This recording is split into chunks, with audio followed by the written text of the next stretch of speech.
English stories. The Unhappy Big Fish. In a puddle near a big river lived a group of fish. They all were friends and played with each other and were very, very happy. Among them lived a bigger fish. He was very proud. Because he was bigger, he thought of himself as more important than all the other fish. He was always mumbling and grumbling in the company of the little fish. So, one day, one of the little fish told him, "This puddle is too small for you. I'm surprised that you don't go to live in the big river. There you would have much better pals than little fish like us." The big fish thought about those words, and indeed he thought that it would be a good idea for him to go to the big river. "I'm tired of these little fish," he thought to himself.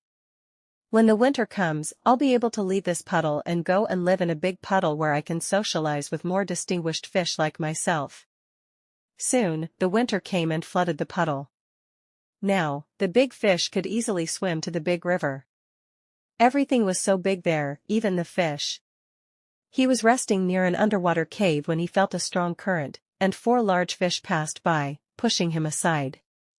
"Move away, little fish," they said. "Don't you know this cave is reserved for big fish like us?" Little fish, he thought. He had never been called that. Life in the river was very different from the one in his puddle. He decided to hide in some algae and try to rest. Not long after though, 2 huge and fearsome fish found him and started to attack him. He escaped by swimming into a little crack in a rock where they couldn't fit. He stayed there for some time waiting for the other fish to go away.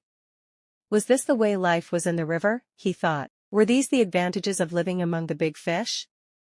He started to miss his puddle and the company of his little fish friends. He realized he had made a mistake. So, he decided to return to his puddle. The journey wasn't easy. He had to swim upstream and be extremely careful not to be attacked by the other fish. Finally, after several days, he reached his puddle, and how joyful and relieved he felt. There was no other place in the world he would rather be.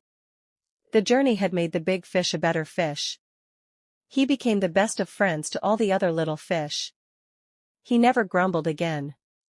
Also, he was always ready to tell them stories about the big river and the world beyond. The little fish were always happy to listen.